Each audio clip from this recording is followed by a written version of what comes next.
والسلام على رسول الكريم وعلى آله وأصحابه ومن استنى بسنته إلى يوم الدين. All praise is due to Allah, and may Allah's peace and blessings be on the last Prophet Muhammad sallallahu alaihi wasallam, and on all those who follow the path of righteousness until the last day. As Brother Samir has introduced the topic this evening, in keeping with the series of topics that we have taken so far, basically following the pillars of Iman, the pillars of faith, we'll be covering the world of the angels and the Jinn, as this is a topic which is often neglected when Islam is being presented, its system of beliefs are being presented. It tends to be glossed over, and as such, people tend to rely on folklore, myths, and misunderstandings as their source of knowledge in this area. First, the world of the angels. And it is a part of Islamic faith, as we said, to believe in the angels. And what this means fundamentally is belief in their existence. And whatever Allah has revealed in the Quran, the scripture, and the Prophet, may God's peace and blessing be upon him, has clarified to us about them with regards to their names, their attributes, and their roles. This is the basic belief that Muslims are obliged to accept. And for those who would question, because as we go in to look at the world of the angels and we see that they have such an intricate role within our own world, why did Allah need to have angels do the things that they have been assigned to do? We may as well ask, why did Allah have the force of gravity governing certain bodies in this life, or other forces or laws of thermodynamics or biochemical principles? Why did Allah have these things? Because surely Allah could have others. There could be other principles or other laws governing different aspects of nature. Similarly, if Allah had wished, He could have had other creatures or other principles governing the things that we now know as those governed by angels. However, Allah chose to have the force of gravity, and He chose to have angels. And that's the bottom line. He knows what is best, and what He has created is the best that could be created. He informed us about the world of the angels, though we would not be able to discover this world through our own scientific means, etc. He informed us about this world for a particular reason. And when we look at the relationship between the world of the angels and the human world, we can see what is the wisdom behind us knowing about the world of the angels. First and foremost, we should understand that the angels are created from light. This is not stated in the Quran, this is stated in the Sunnah. In Sahih Muslim, Aisha, the daughter of Abu Bakr and the third wife of the Prophet Muhammad said that Prophet Muhammad had said, the angels were created from light, the Jinn from fire, and Adam from what has already been described to us. So the angels and the Jinn represent two separate beings from the spiritual world. From the Islamic perspective, there are three different species of intelligent beings: mankind, the angels, and the Jinn. All of these having essentially a spiritual base. That is, human beings, though they may be visible and they function in the visible world, their souls inhabit the world of invisible and rational beings. Now, the angels, though invisible to us normally, we did mention in the previous session with regards to Prophet Muhammad, may God's peace and blessings be upon him, and the prophets, that the revelation which was brought by Angel Gabriel sometime was brought when Angel Gabriel was in the form of a man. On occasion, that man was visible to the companions themselves. On other occasions, he wasn't. However, there are amongst Allah's creatures those who are able to see the angels even when they are invisible. Abu Huraira reported in a narration collected by Abu Dawood and also found in Sahih Bukhari and Muslim, that if you hear a rooster crow, ask Allah for His grace, for it has seen an angel.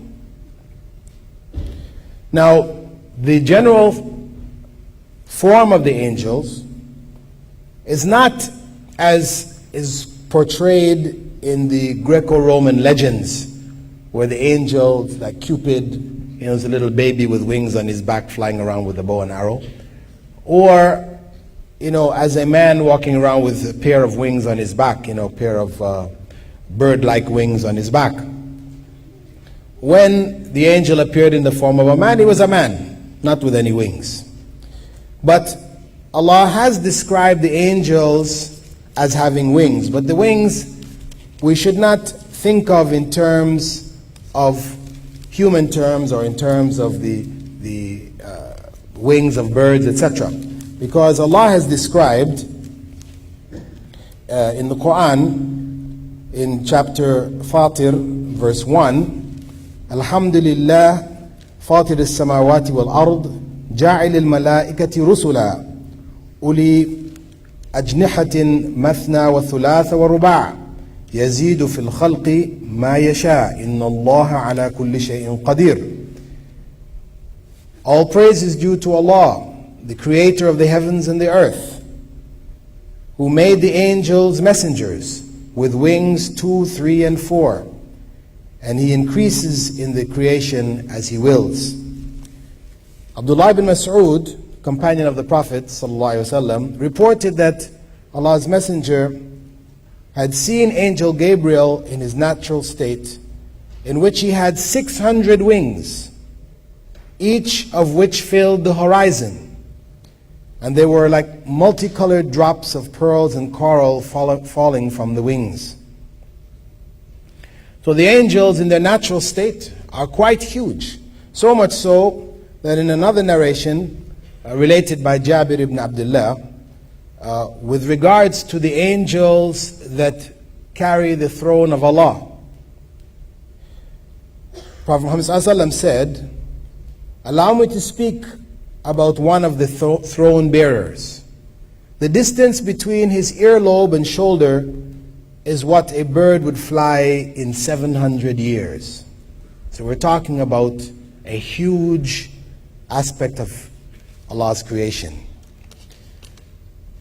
Now, the angels, though they appeared, when they appeared in human form, they appeared as males, because one of the appearances, the companions described that he looked like one of the companions whose name was Dihya al-Kalbi, that he looked similar to him. And at other times he appeared like an unknown Bedouin. Though they have been described as in male forms, they are not considered to be either male or female. Nor is there any evidence in Islamic texts to indicate that they reproduce. We have in Surah Safat, verse 150, Allah saying, أَمْ خَلَقْنَا الْمَلَائِكَةَ إِنَاثًا وَهُمْ شَاهِدُونَ. This was rebuking the pagan Arabs for claiming that the angels were feminine, were female. Now, with regards to the names of the angels, there are only 8 names which have been authentically recorded in Islamic texts. There are many in folklore. There are only 8: Jibril, the angel of revelation; Mikael or Mikal, the angel responsible for rain; Israfil, the angel who will blow the horn, signaling the end of the world; Malik, the name of the guardian of the hell; Munkar and Nakir, 2 angels who will question people in the grave; and Harut and Marut, 2 angels who were sent to the people of Babylon to test their faith. These are the authentic names of angels. All of the other names that we hear of, Israel and etc., these names are either based on Israeli traditions, traditions taken out of the Bible, biblical sources, or they're based on weak narrations or fabricated narrations, or they're simply common folklore names which have been chosen. Now, with regards to the abilities of the angels, we have been informed that they are able to read human intent.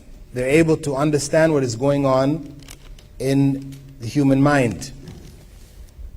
Prophet Muhammad ﷺ was quoted by Abu Huraira as saying, and this is in Sahih al-Bukhari, the angels say to Allah that man intends to do evil, although he is more vigilant than them.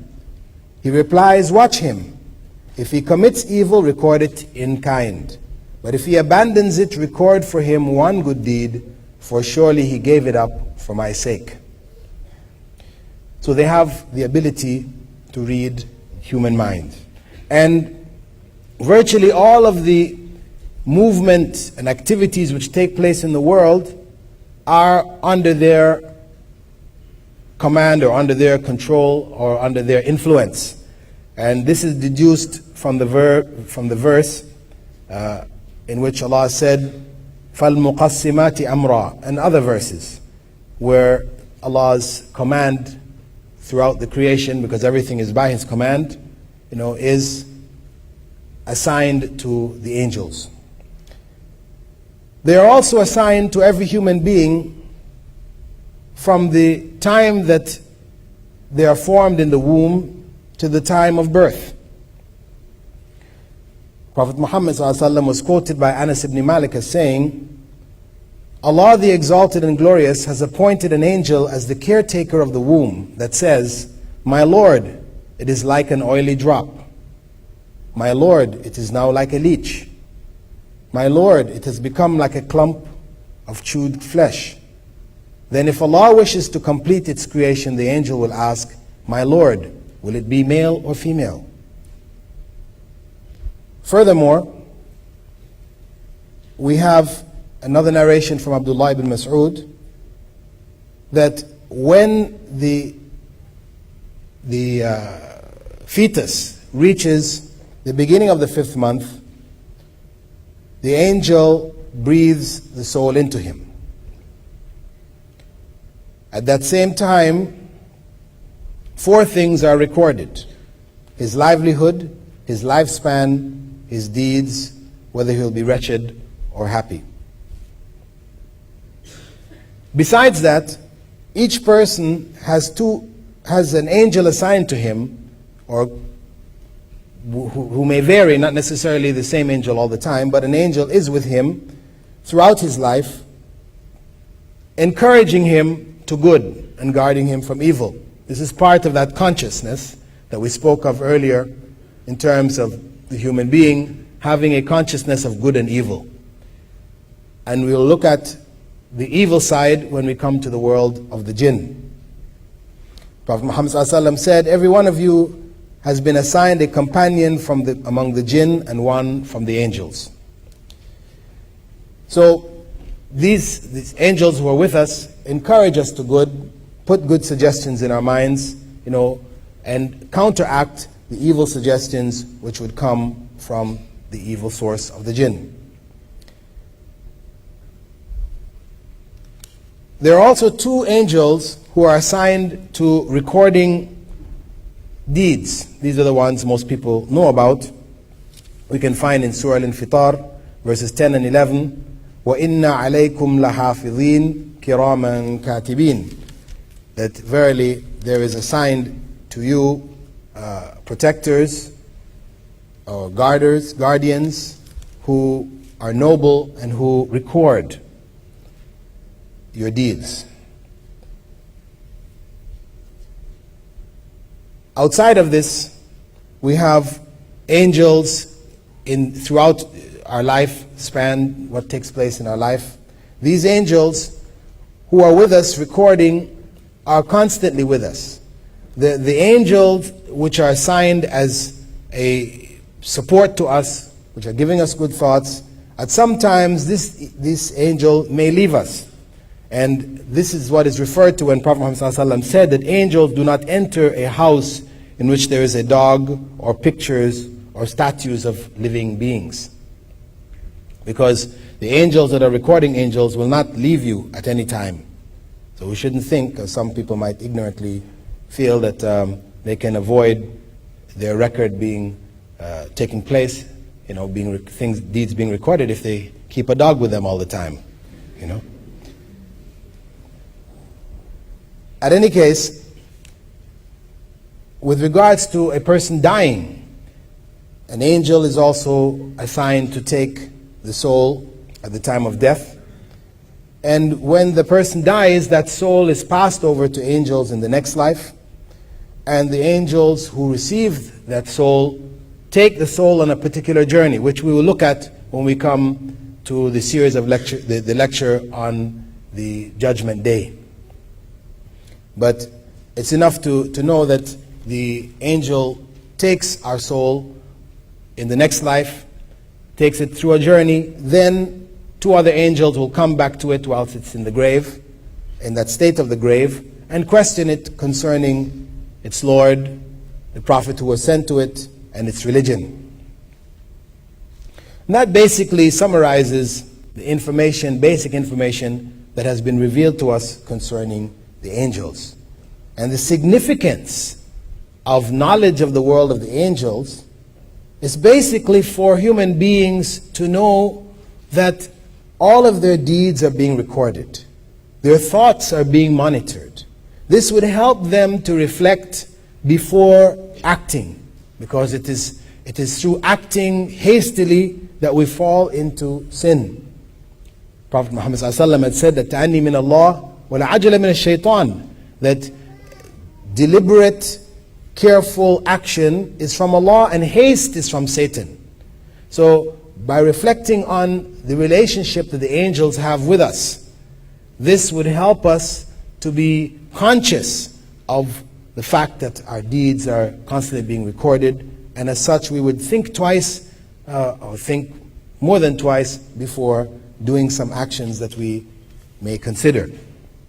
Now, regarding the other world, which is the world of the Jinn, and this world we said that the Jinn were created from fire, and as we said previously, though the Jinn are created from fire, we should not think of the Jinn as being little wisps of fire that are puffing around, the place. No, they were created from fire.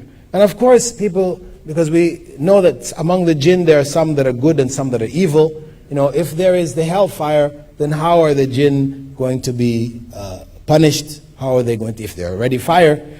This is why we have to realize that though they were created originally from fire, as we human beings were originally created from clay, and we said we do not think of ourselves as being clumps of clay walking around, we don't think of the Jinn in terms of the origin from which they were created. Though they were originally created from fire, they're no longer fire. And as we can be harmed by the earth from which we are created, you can take a piece of clay, harden it, make a brick out of it, and kill somebody with it. Though people were made from clay. Similarly, the fire can still be a source of punishment, and is a source of punishment for the Jinn who are evil, even though they were originally created from fire. Now, the Jinn were created on the earth before human beings. Allah mentioned this, وَالْجَانَّ خَلَقْنَاهُ مِنْ قَبْلِ مِنْ نَارِ السَّمُومِ. And I created the Jinn before that from a fiery wind, in reference to the creation of man and the jinn. And from the narrations from Prophet Muhammad ﷺ, we know that they had populated the earth and corruption had begun amongst them. And this is why when Allah informed the angels that He would create man and put him on the earth, man who had a free will as the jinn had, the angels questioned, would you put someone on the earth who would spread corruption and murder, etc., etc.? This was based on what they had observed of the jinn, whereas Allah told them that He knew what they didn't know. The jinn are divided into three basic types with regards to their modes of existence. Prophet Muhammad ﷺ had said there are three types of jinn. One type which flies around in the air all the time, which can move within our world and outside of our world. Another type which exists as snakes and dogs. And an earthbound type which resides in one place or wanders about when it attaches itself to people or objects. With regards to faith, as we mentioned, the jinn come in two categories as human beings, either believers or disbelievers. The munafiqun, the hypocrites, are considered to be a class of disbelievers. So people are either believers or disbelievers. Believers may be disobedient, committing acts which are displeasing to God, but the faith is still there. They're still in the class of believers. One who goes out of that faith, disbelieving in God, rejecting God's message, revelation, rejecting the prophets, rejecting other deeds which God has prescribed for His creatures, such are classified as disbelievers. And the punishment for them is hell, whether they are among the jinn or among mankind. With regards to control of the jinn, because this is an area which people tend to get off into with the mythology and a lot of folklore, etc., where people tell stories about having these jinns doing this and that for them, and it's quite common. Any part of the world you go, you'll hear all these types of stories. The fact is that no human being can gain control over the jinn. This was something specially given to Prophet Sulaiman. He made a dua, which is mentioned in the Quran, in Surah Sad, verse 35, رَبِّ اغْفِرْ لِي وَهَبْ لِي مُلْكًا لَا يَنْبَغِي لِأَحَدٍ مِّن بَعْدِي. O my Lord, forgive me and bestow on me a kingdom not allowed to anyone after me. Control, dominion over the jinn, this was given as a miracle to Prophet Sulaiman and to none after him. So much so that Prophet Muhammad ﷺ informed his companions on one occasion, saying, verily an ifrit, is the more powerful among the jinn, spat on me last night, trying to break my prayer.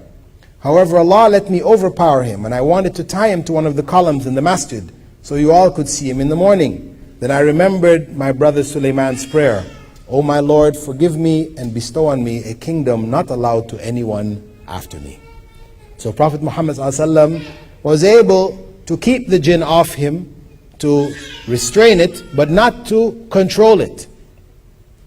So anyone who tells you that they have this jinni that is under their control, etc., you know right away that this is not true.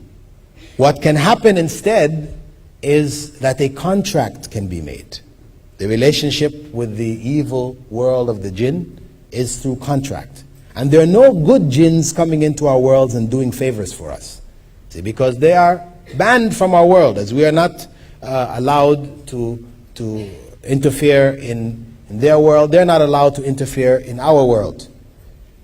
So it is only the evil among them that cross the barrier and interfere in our world. So we don't have, even though somebody will tell you, let's I have this good jinn, he prepares food for me every day and cleans my house.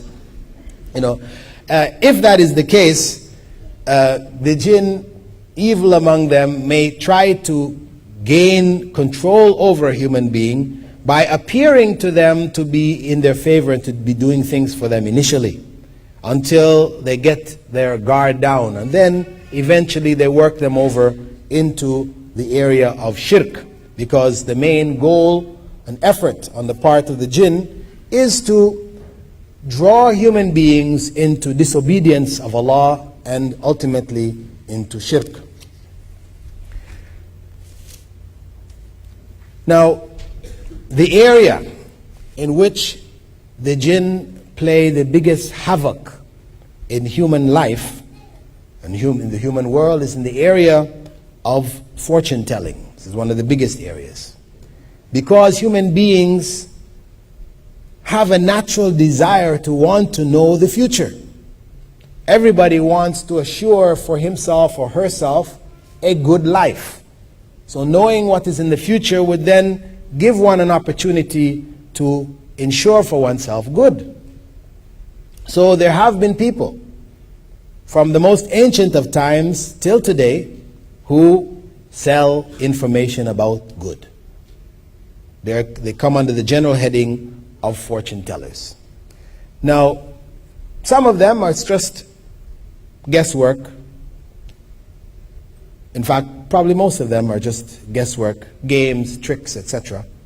But there is a body among them that have given solid and reliable information, pieces of information, which have made people believe in them as having these powers.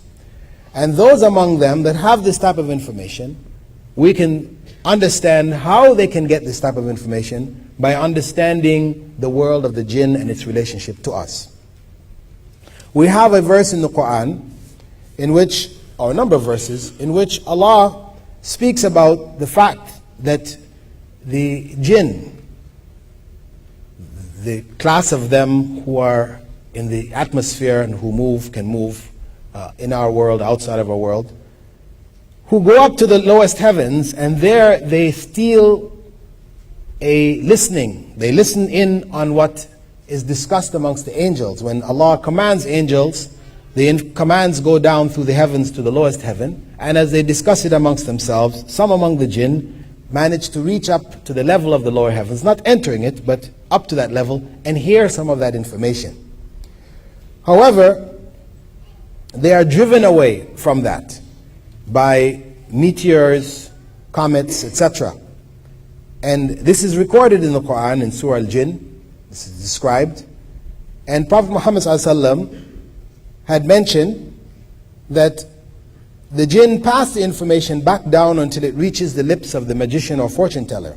Sometimes a meteor may overtake them before they could pass it on. But if they pass it on before being struck, they add to it 100 lies. So the reality is that the information that these people convey will be a mixture of lies and a few truths. What happens with people in general is that when they hear the predictions of a fortune teller, all of the information goes into their subconscious. And the false information, which is not confirmed by having taken place, is forgotten.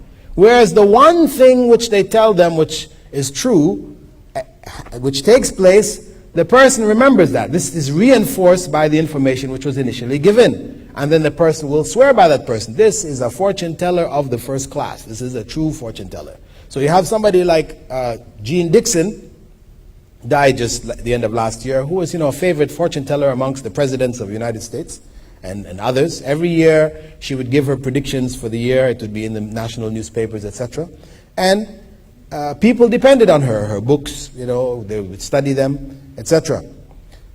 But the fact, as I said, for her as well as for people like Nostradamus and others, you'll find that when you look at the totality of what they say, the vast majority of what they mention is false, and there are only a few pieces of information which is actually true. But human beings with that tendency to want to latch on to anything which would indicate knowledge of the future, grab on to that small piece of information, and they end up depending on these people, and in doing so they end up falling into an area of partial disbelief or complete disbelief. The jinn can also help fortune tellers with immediate information, like somebody is coming to them and they may get information about that person before the person reaches there. So you may go to see a fortune teller and he will tell you, or she will tell you, what your name is, what the name of your parents are, how old you are, what country you came from, etc., etc. That type of information is quite easy and quite accurate for them to get. Also, they can give information about things which are over distances, because we know the jinn are able to travel over the earth over huge distances in short spaces of time.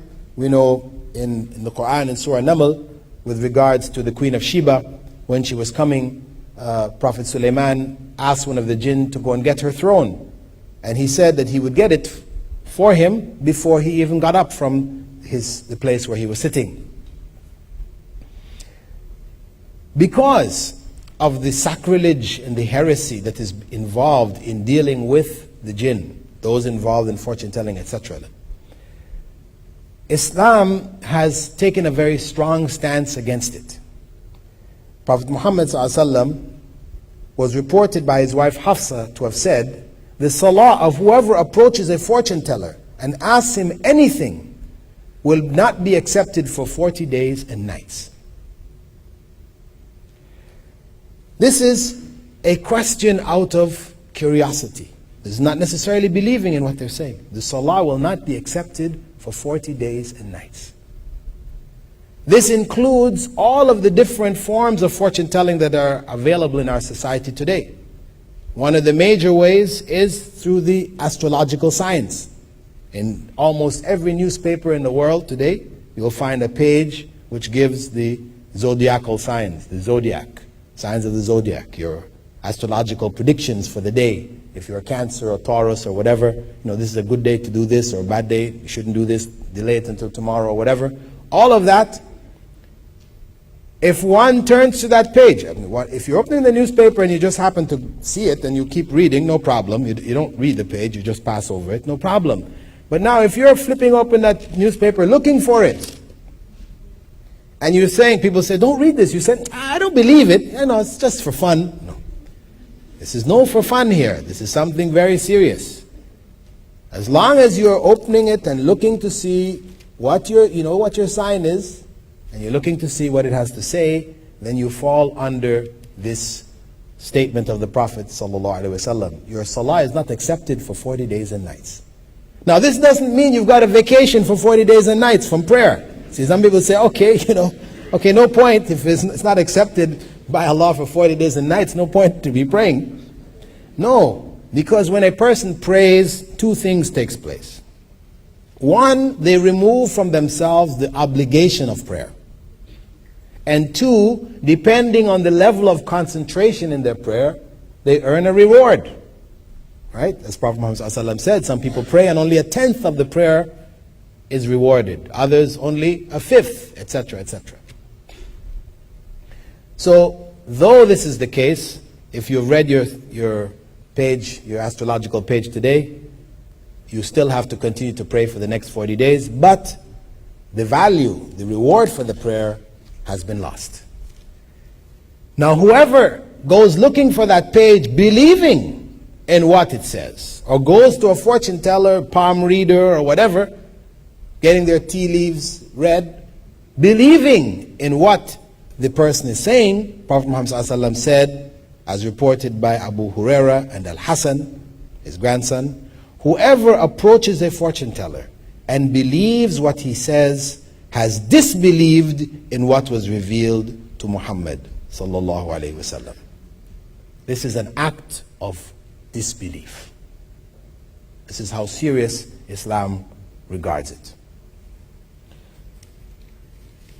Now, there is another aspect of the world of the jinn which has significance to us.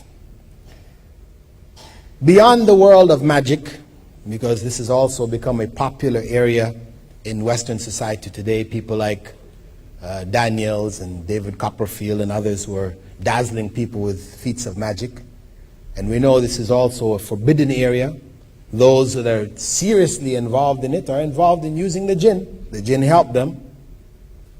And Islam is strictly against them. In fact, the instruction that the companions followed when they went into the lands as Islam spread out of Arabia was to execute magicians. And the use of magicians is something forbidden even in the Old Testament. You can find still in what they call the Torah, in Deuteronomy 18 verse 9 to 12, we find what is attributed to God as saying, when you come into a land which the Lord your God gives you, you shall not learn to follow the abominable practices of those nations. There shall not be found among you those who burns his son or daughter as an offering, anyone who practices divination, that is fortune telling, a soothsayer is another term for a fortune teller, an augur, another term for a fortune teller, a sorcerer or charmer, these are magicians, or a medium, one who acts as a tool for the jinn to communicate with this world, or a wizard, that's a form of magician, or necromancer, other forms of magicians. For whoever does these things is an abomination to the Lord. And because of these abominable practices, the Lord your God is driving them out before you. So it is something forbidden in the religion revealed to the prophets and revealed to mankind, though it has become very popular today. But the area which is probably the most critical to note, besides this area of fortune telling, is that of demonic possession, wherein the jinns, because some among them are able to take different forms, are able to appear as apparitions and visions to people. Every year people will see the visions of Mary or the Christ child or whatever, in different parts of the world, and this place becomes an area of pilgrimage. Or the statue, like in Ireland some years back, statue of Mary started to rock back and forth. And they thought maybe there was some seismic activity there. They brought geologists to check it out. No seismic activity, but the statue is rocking. And they couldn't find any explanation but to analyze it as being a miracle. These people are worshiping Mary anyway as the Mother of God. And this became a place of pilgrimage, a small little village in Ireland. They made a big international airport there for 747s to come in. It's good business. At any rate, it became an area of fitna or trial for those people, because of course this confirms their belief in Mary being the Mother of God. You also find other instances. I know in Israel, I think last year, there was one picture of Jesus where the eyes were supposed to have closed, or tears came from the eyes. It's happening all around the world, which all of this tends to confirm in people's minds that Jesus was God, Mary was the Mother of God. But we understand that the jinn are able to possess objects. They're able to enter into objects and to cause movement in them or to cause sound from them. This is already recorded in Surah Taha, for example, and other chapters of the Quran. With regards to Musa, Prophet Moses, when he left his people and went to receive the commandments from God, and in his absence, an individual amongst them who was referred to as a Samiri, he asked the people to gather their gold jewelry, and he took up some dust which he claimed to have been the dust remaining from the footprint of an angel, sprinkled it along with it, mixed it up, and from it he created the shape of a calf. And as Allah says in the Quran with regards to him, فَأَخْرَجَ لَهُمْ عِجْلًا جَسَدًا لَهُ خُوَارٍ. He took out for them a calf in a bodily form which moved, because the people were not going to take this as a god if it was just a statue. So what happened is that after creating the statue said moo, as cows do. And of course this is what shocked them and made them accept that this was in fact God. So they bowed down, they took it as a god besides Allah. Now we know it wasn't the statue which was mooing, it was the jinn that had entered the statue and gave that sound. Similarly, we have events like that of Hallaj's head. according to the legends, the Sufi legends, that when Hallaj, this was the individual who claimed that he was Allah. I spoke about him earlier. And when he was asked to recant, to give up this statement, he insisted, standing up and opening his garment, saying, there's nothing inside of this garment except Allah. So the Muslim judges had nothing else to do but to order his execution. So they took him and they cut off his head. And according to Sufi legends, if it's true, when they cut off his head, as his head hit the ground and rolled, it continued to say, Ana al-Haq, Ana al-Haq, Ana al-Haq. Right? According to their legends, right? It may be true, Allah knows. The point is that for them, this is confirmation that whatever he said, when he claimed that he was al-Haq, he was Allah, this was true. But the fact of the matter is that it could very well have been the jinn saying this out of his mouth and convincing the ignorant among them that, in fact, this man was speaking the truth. By understanding that the jinn can possess objects and even human beings, we can understand also many of the things which are taking place in the world today. We spoke about flying saucers before, that this, what is true amongst it, may be from the world of the jinn taking different forms, little green men or whatever, or things which appear to fly at amazing speeds, whatever. As well as the things of what they call haunted houses, ghosts, etc., all of these experiences that people experience around the world, which they have no explanation for, that easily we can understand the role of the jinn in this matter. Even in the cases of apparent reincarnation, like they have a case which took place, and they have them every so often. You find cases similar to this.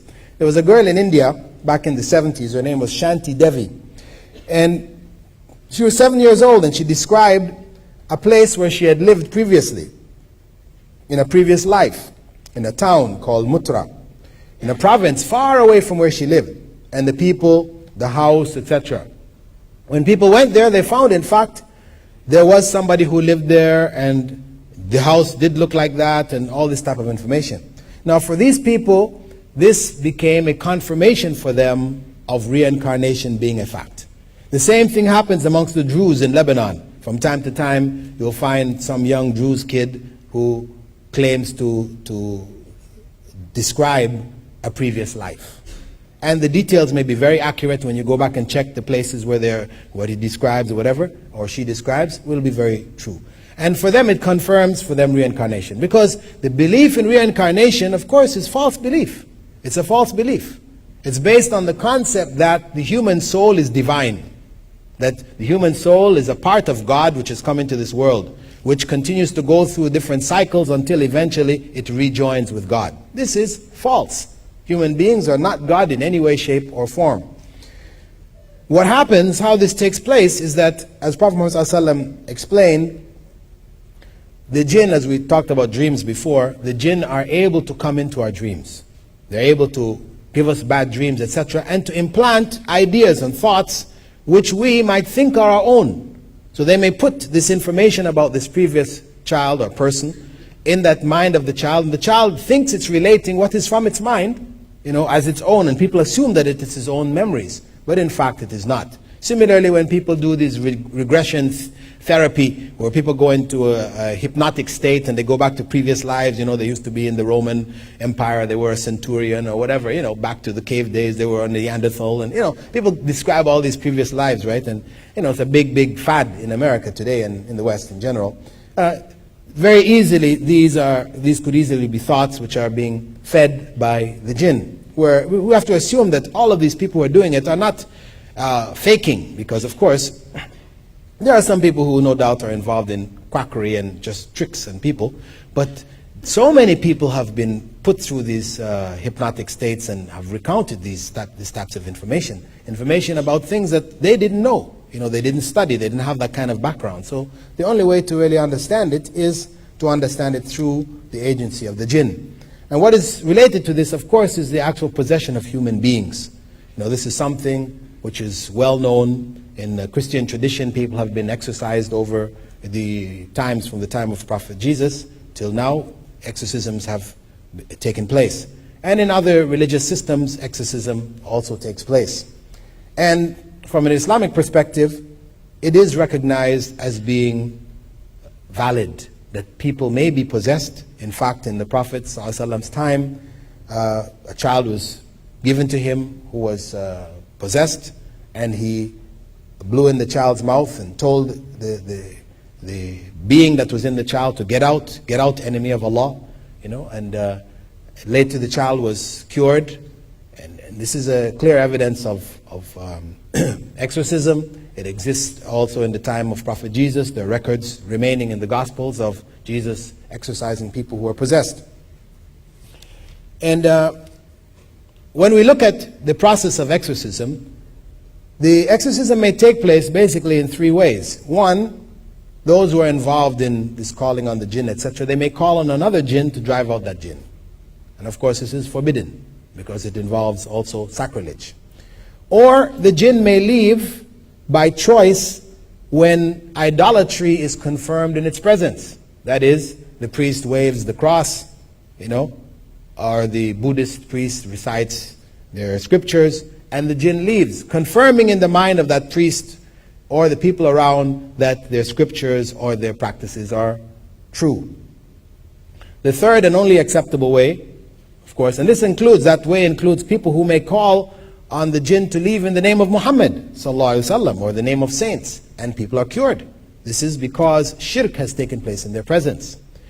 But the only acceptable way is according to the Islamic way, which is the recitation of the Quran or different prayers seeking refuge in Allah, which have been taught to us by Prophet Muhammad sallallahu alaihi wasallam.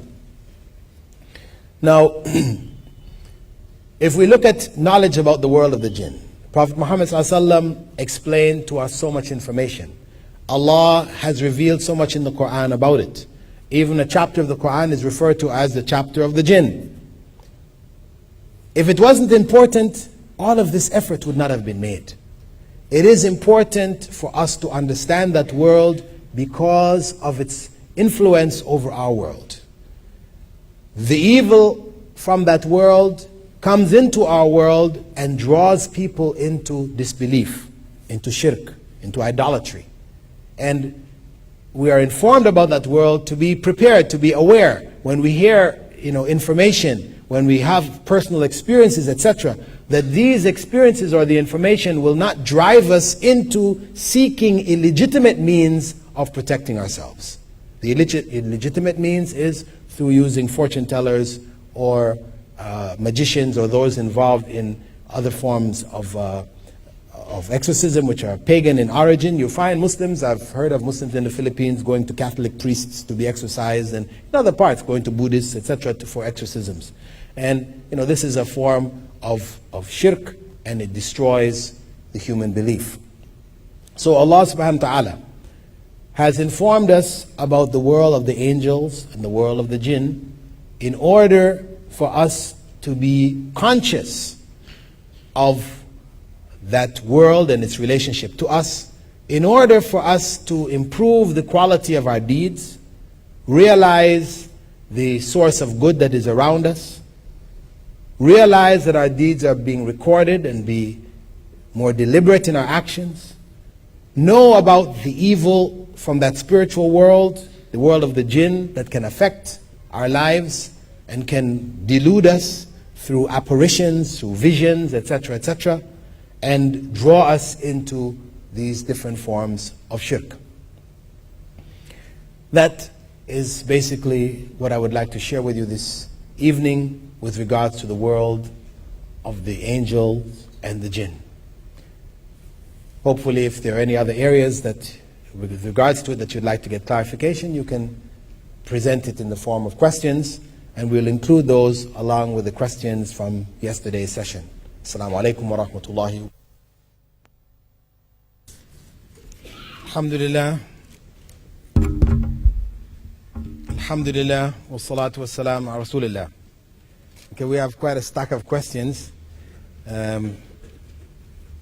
I'll try to go through them as quickly as possible, try to keep the answers short so that we can get through them. Can the jinn physically cause us harm if so, can we physically protect ourselves? Yeah, it is possible that the jinn may cause us physical harm. We protect ourselves by living Islamic lives, by doing what God has commanded us, by using the various prayers which the Prophet had taught us, sallallahu alaihi wasallam, to protect ourselves. And these things may go away. And if they don't, if one is patient with whatever harm that may come to one, physical harm that may come to one by way of the jinn, then Allah rewards that person. We have the case of a woman who used to clean the masjid of the Prophet ﷺ, and she used to be overcome from time to time by the jinn. And she asked the Prophet ﷺ to pray to Allah to remove it from her. And he said, I can pray to Allah and remove it from you, or you can be patient with it and your reward will be paradise. So she chose to be patient with it, but she asked Prophet Muhammad ﷺ that whenever she's overcome, that she wouldn't, she used to tear at her clothes and expose herself. So she asked that not take place. So he prayed to protect her from that. Can I have a good friend who is a fortune teller with a jinn or something else? It might very well have been. When me and my mother get together with friends and drink Turkish coffee, we turn the cups upside down, and one of us reads the cups for fun. But we don't believe it. Is this wrong? Yes, it is wrong.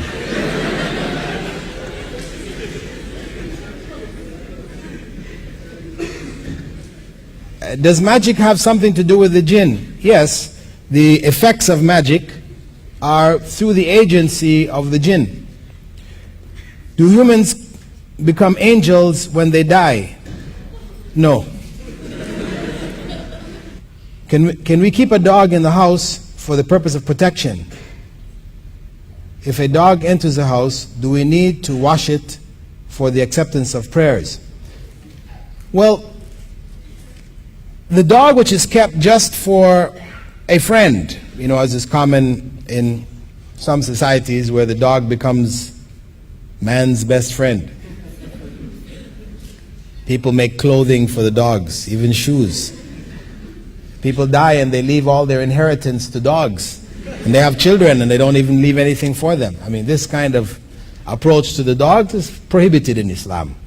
A dog may be kept for protection purposes, a guard dog, or a dog which is used for herding sheep, or a hunting dog. These are the basic types of dogs which may be kept.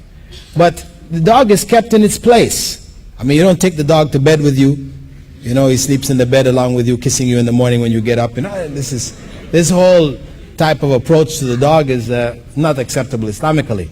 As long as he's kept in his place, he has a kennel, a little spot where he stays, then it's not necessary to clean the home or clean him.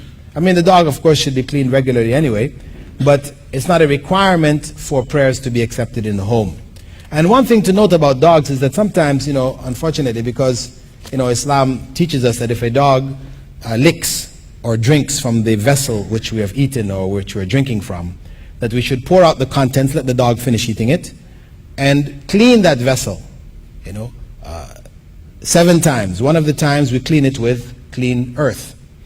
This is the mode for cleaning vessels which have been, which the saliva of the dog has come in contact with. This is specifically for vessels for eating. This is how we clean it. Because there is some harm that the dog possesses which is conveyed to us through this means. Why we use clean earth? Any biochemist can tell you that the vast majority of antibiotics are taken from earth sources, from the earth. People who work for the big chemical labs in Europe, when they go home to different parts of the world, they are asked to gather portions of earth from their different parts and brought back, because this is where antibiotics come from. Penicillin is coming from dust, the dust in the air. So we know that earth, clean earth, has these properties. Now, this is specifically for eating and drinking vessels. It doesn't mean that if a dog licks you, now you have to wash your hand 7 times, one of the times with dirt. No. If he licks your clothing, same thing. No. Actually, if a dog licks you, it doesn't break your state of ablution. If he touches your clothing, it doesn't break your state of ablution. These are not among the things which break the state of ablution. This is a misconception amongst many Muslims. And what it does is it turns Muslims into having this sort of phobia about dogs, you know. If a person comes with a dog, Muslims are running in all the directions, right? Nobody wants to be anywhere near this dog. You know, for a lot of non-Muslims, they really think this is very strange. You know, Muslims have this phobia about dogs, you know, because the people have gone to extremes with regards to them. As I said, it is only in regarding vessels from which we eat and drink. Can we do palm reading? No. Palm reading is a form of fortune telling. In India, we go to some sheikhs who will tell us where lost things are. If we've lost some items, we go there and they will tell us where they are. You know, these are righteous looking sheikhs with big beards and turbans and everything, and they tell us where lost things are. Or if you need somebody to like you, they will tell you, you know, what to do, and they'll get this person to like you. Or people can't get their daughter married, they go to the sheikh and he prepares some potions for them or whatever, and it gets their daughter married. This is all shirk. This is all involving the jinn, etc. Knowledge of the unseen, of where things are, which was legitimate. This was in the case of Prophet Jesus. Is one of his miracles that he could tell people where items were, what were in their homes, etc. Beyond that, people are dealing with the jinn. What is the difference between the soul that inhabits a female and one that inhabits a male? No difference. The soul is the soul. The female, male, this is an external difference. If a jinn possesses me and can force me to do certain actions against my will, am I then responsible? No. But this doesn't mean people can run around and saying a jinni made me do this, a jinn made me do that. You know, this is that this before Allah, right? Before God, if a person, you know, is possessed and they did certain acts, then they're excused. And this is a very important part in terms of Islamic law, where, you know, you have a state which is referred to as temporary insanity in Western law, right? In the Muslim legal system, yes, insanity, which is in Arabic is referred to as being junoon. You know, a person who is insane is called majnoon, which means they have been jinned, right? This is what it literally means. I mean, meaning that they could be under the influence of the jinn, or it could be something biological also. But in any case, a person who is known insane, if they commit a crime, murder, or any other type of crime, they are not punished according to Islamic law. They may be put in an institution or whatever, but not punished. And this is the same basically in Western law. However, Western law has this other category of what they call temporary insanity. You know, where a person could be sane, but for that moment he went insane, he killed somebody, he raped somebody, he did whatever, and you know, after that he regains his sanity. And this is a plea which people use to get out of crimes. In Islamic law, this is not accepted. A person who is insane before the act and after the act. You know, and insane doesn't mean, you know, a person who may have extreme behavior. I mean, a person who is insane is a person who, it's known when you speak to this person, you speak to them, you know, what's your name? They say the sky is blue. You know, their response has nothing to do with the questions that you're asking them. You know, this is a person who is insane, not a person who just gets very angry at certain times. Because people say, you know, person refer to these people as being mad, but this is not acceptable according to Islamic law. Is it true that that Satan was a pious jinn before the creation of man? Well, Satan was, Iblis, that is, was among the angels. It is assumed that for him to have reached that elevated state was due to his obedience or due to certain knowledge which he had. And through his disobedience, he lost that status and became cursed eternally. Why do jinns enter pictures? Also, does this extend to mirrors? Are our reflections in the mirror jinn inhabited? Well, if you ever look in a mirror and see it doing things that you're not doing, then you can believe it. What we said before about the jinn, entering pictures or things like this is to create in the minds of people, that these pictures have special truth to them, or special holy nature or holy qualities, etc. Like as I spoke about the picture where the eyes closed or tears came from it, etc. If there are good jinns, would they have in their world meetings, lectures, etc., like we practicing Muslims do? Yes, why not? And also, of course, the Quran refers to gatherings of the jinns, reading the Quran, etc. So we know that they do actually. In relation to people being possessed, how can we tell if one is? Well, there are, signs which have to do with changes in people's character.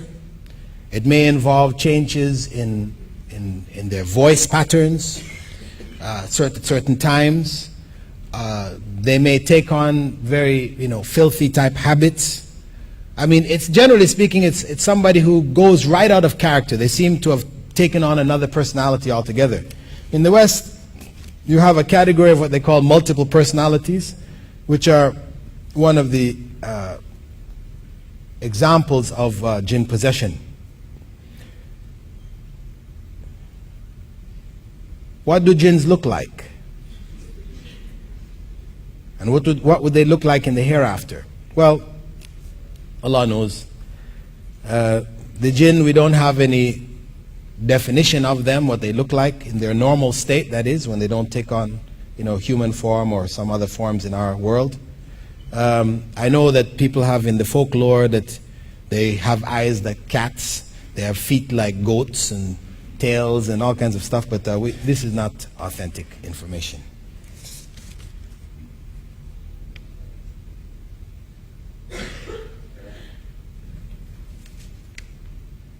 Why can't we see the jinn but they can see us?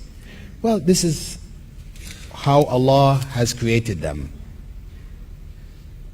Until we developed the microscope, then all the microbes could see us and we couldn't see them too. So, the fact that some of Allah's creation, have certain abilities which are beyond our abilities, doesn't mean, that they are more powerful than us, because we have been given a status over the rest of creation, and Iblis being instructed to bow was in recognition, along with the angels, to that status. Some places I go, I see things moving about and hear things. How am I supposed to react to this? Seek refuge in Allah. That is your basic reaction. Don't fear it, because ultimately nothing can happen to us except what God has written to happen to us.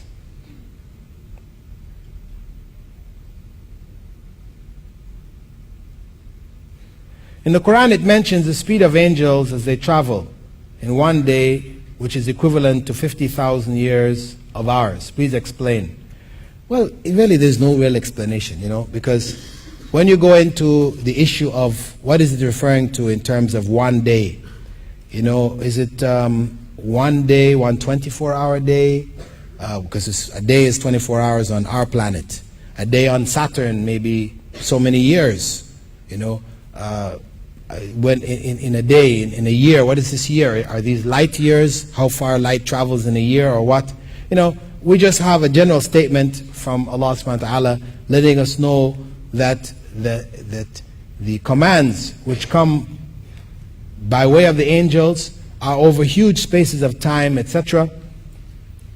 And even so, they fulfill the commandments of God as they are given. if we watch a show of a person practicing magic, are we committing a sin? Well, if the show is something where people are clearly indicating that these are just tricks, I mean, they're not claiming for themselves magic, they're not taking on the aura of the magician, but just something to entertain people, then we could say that this is permissible, but preferable that we avoid it in any case, because it is, even though it may not be clear out and out magic, it is bordering on that field, that forbidden field. Can jinn replicate or reproduce? Yes, there is evidence from both the Quran and Sunnah that they do have generations after them. Quran refers to, dhurriya, or descendants from among the jinn and men. Is it true that the Quran kills the jinn or keeps them away when read out loud? Well, I don't know about killing the jinn, but they do repel, it does repel the jinn. Why is it regarded so seriously in Islam to go to the fortune teller or believe what he says? As I stated, this involves attributing to others knowledge of the unseen, which only is known to God. I mean, even Prophet Muhammad ﷺ, stated, Allah had him state in the Quran, that if he knew the unseen, the hidden things, then he would have gathered around him all of the good, and no evil would have befallen him. So, when a person in this world is now claiming that he has this knowledge of the unseen, he's claiming himself really to be greater even than the prophets. What is the difference between jinn, iblis, and shaitan?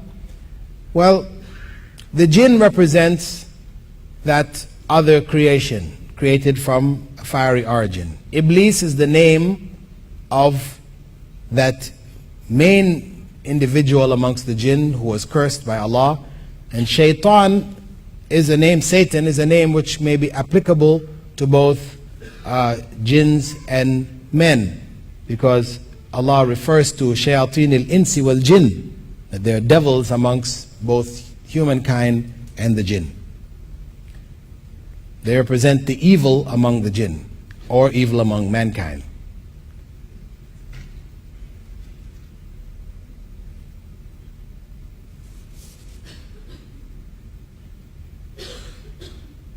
Do the angels do what we do? Well, if it means going to the bathroom, I don't think they do. But, do what we do, they do whatever Allah commands them, as Allah says in the Quran, وَيَفْعَلُونَ مَا يُؤْمَرُونَ. They do whatever they are commanded to do. They don't have a free will. The only beings that have free will are the jinn, the world of the jinn, and human beings. How does a person stop a jinn communicating with them? By reciting the Quran, by protecting themselves, by removing things which would attract evil from their homes, from around themselves, by using the different du'as which the Prophet Muhammad ﷺ, the supplications which he gave us when we go to our homes, when we leave our homes, when we go in the bathroom, when we put on our clothes, etc., etc.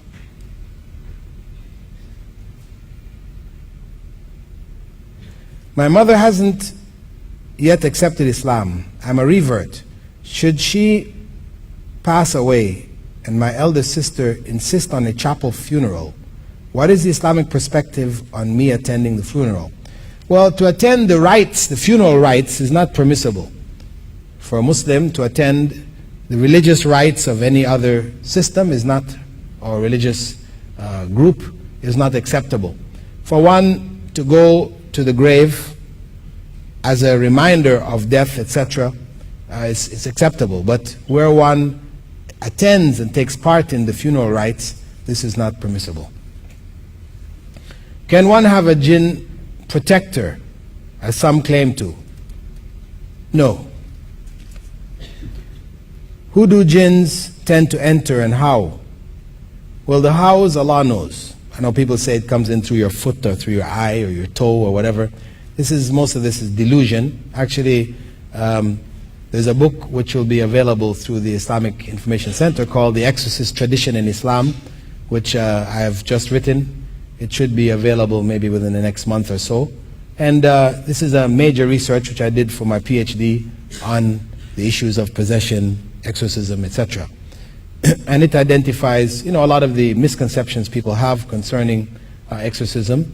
And hopefully, inshallah, you can get this book and get greater clarification of it. But the jinns, generally speaking, do tend to enter those people who are deviating or ignorant, deviating from true religion, etc. They do, of course, sometimes affect people who are true believers. They can affect them as part of the tests of this life. Does Iblis still exist? Is he alive? Yes.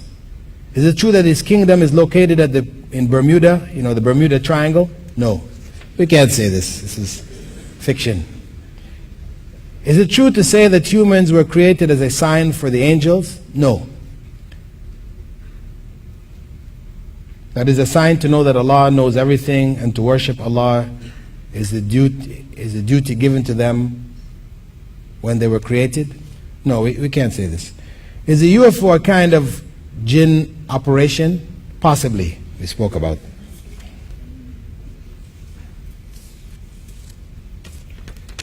Is it true that people who don't reside in their own country, immigrants, can get money from the bank and take interest, and it isn't haram or a sin?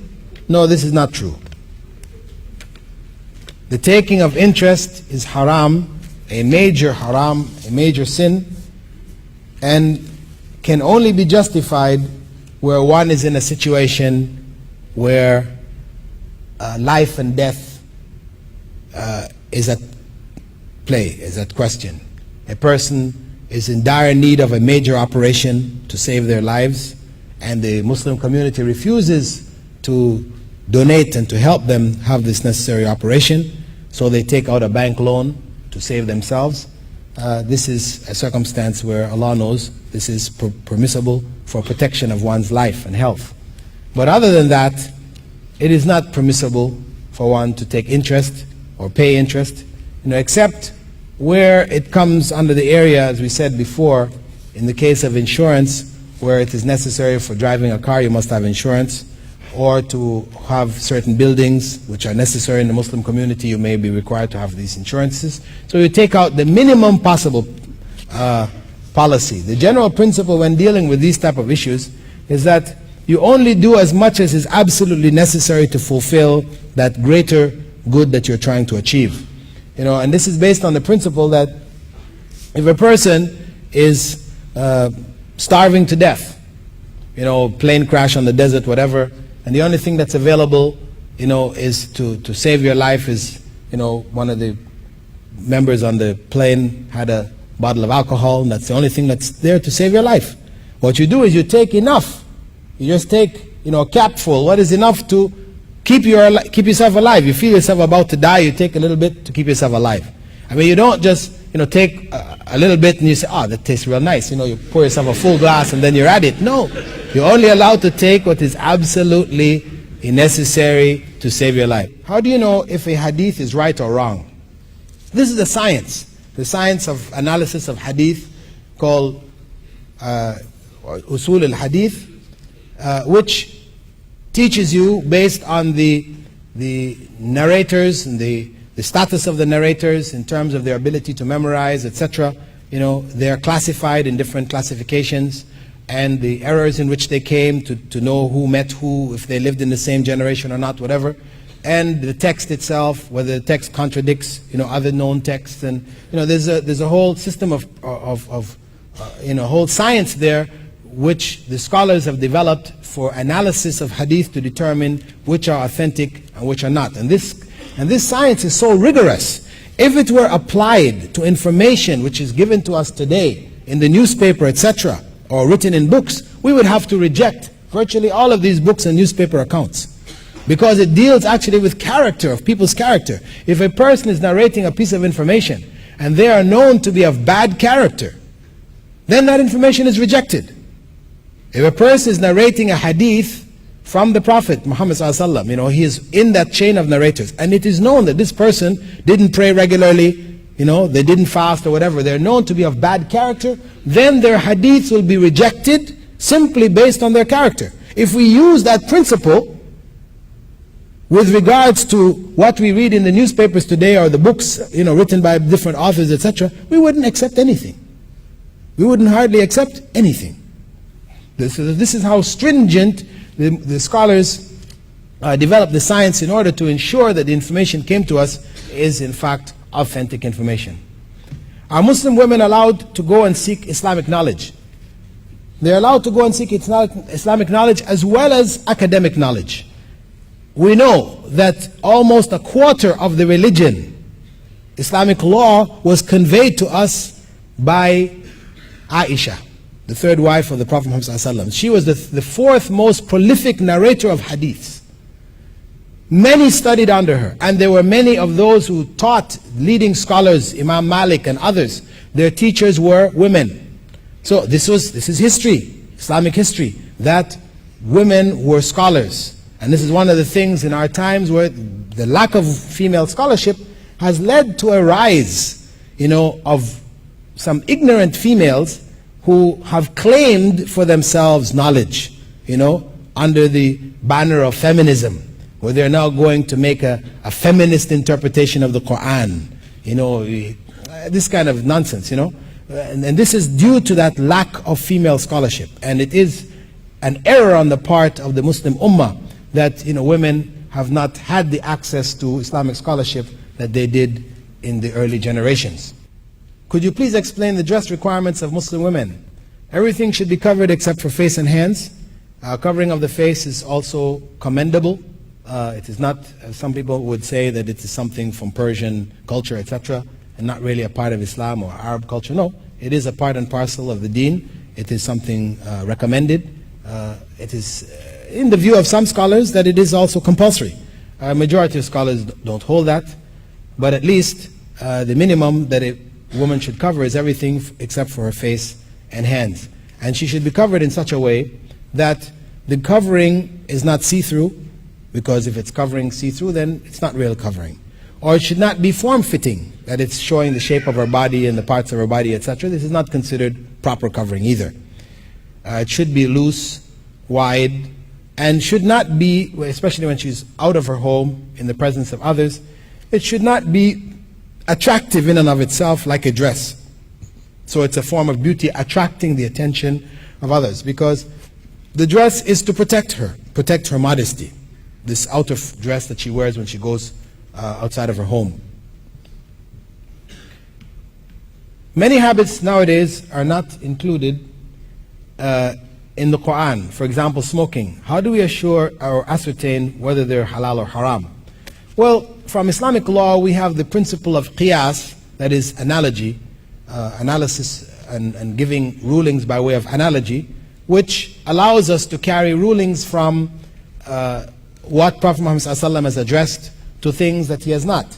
So, for example, smoking, and I guess this is an important point because I think there's probably a lot of smokers out there in the audience. Muslims today tend to be some of the biggest smokers. Smoking has gone down in the West due to them being forced to put on the packets that it's dangerous to health, and many campaigns against smoking. So it has reduced, it has declined in the West, smoking. But in Muslim lands, it has risen tremendously.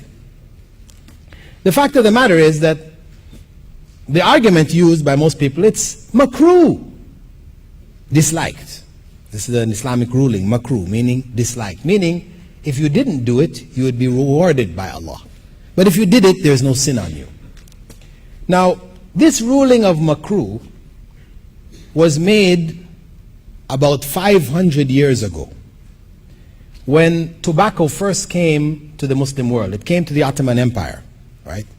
And people started using it. In fact, it was the Ottomans who developed cigarettes. The paper cigarette, rolling it, the Ottomans, Muslims developed it. Didn't know that, did you?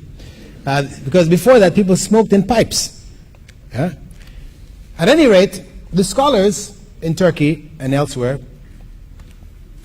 had to analyze this and give a ruling on it. And their ruling was that it was makruh based on the effects that they could observe. They found that the main harm when a person smoked cigarettes is that it produced a bad breath. We know the smoker's breath. They have all kinds of things you can buy, sprays, etc., for people who smoke. Bad breath. So they look back in the Sharia to see, in what was revealed law, to see what was the ruling on things which cause bad breath. And we know Prophet Muhammad ﷺ had said that whoever eats raw onion and garlic should not come to our masjids. Then they took the similar ruling to smoking, which caused the bad breath. Okay, similarly, makruh. However, since the 15th century, we have had changes in our knowledge concerning smoking. In 1979, the Surgeon General of the United States of America announced to America and the world that it was conclusively proven that smoking causes cancer. Now, this has been something which had been debated for some 20 years before that. They were analyzing the results, and you had doctors saying, yes, smoking is causing cancer. We can see the evidence, statistical evidence, etc. And then the doctors who were paid by the tobacco companies, they were saying, no, it's not really, it's, these statistics are questionable, and so and so. But finally, by 1979, the evidence was so overwhelming that the Surgeon General announced that it causes cancer without a shadow of a doubt. And they forced all of the cigarette companies to put on every box, smoking is dangerous to health. Right? And believe that those cigarette companies didn't put it on the boxes, out of concern for the general health of the population. They were putting it because they were forced. And this is big business. America is only doing that because of the overall harm to the population.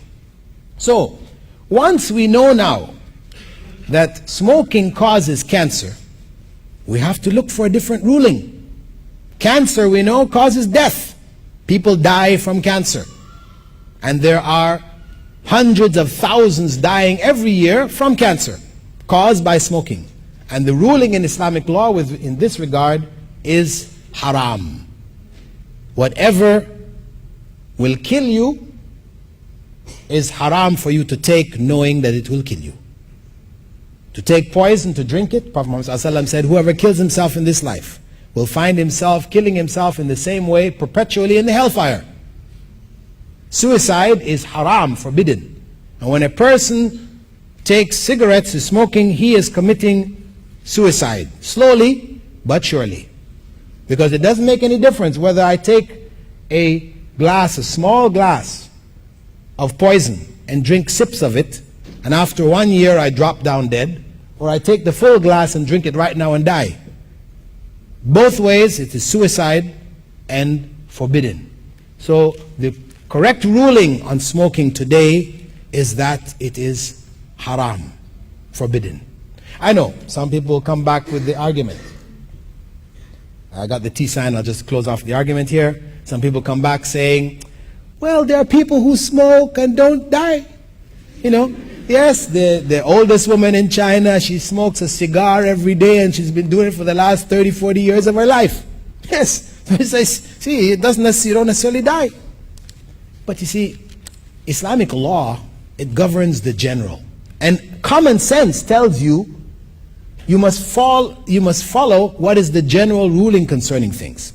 For example, there are people who have fallen out of airplanes 40 and 50,000 feet and have got up and walked away. This happens. So now what do? When you jump out of an airplane, you're going to not take a parachute with you saying, oh, there are people, they've gotten up from it. I'll jump out the airplane without the parachute. Allah will protect me. No, this is nonsense. You take your parachute because you don't use the exception to judge the danger of a given situation. Similarly, those few people who don't die though they smoked all their lives, these are exceptions. Allah has left them as signs to us that ultimately life and death is in His hands. These are the signs. But we are required to follow the general circumstance, not the exception. Most people who smoke get cancer and die. The Marlboro man, remember the Marlboro man? Riding on his horse with his jeans and his cap, rugged with that cigarette in his mouth. For many years, the Marlboro man was, the big symbol, smoking symbol. Well, his wife is now suing Marlboro for her husband dying of cancer. Inshallah, we'll see you in the coming sessions. Assalamu alaikum wa rahmatullahi wa barakatuh.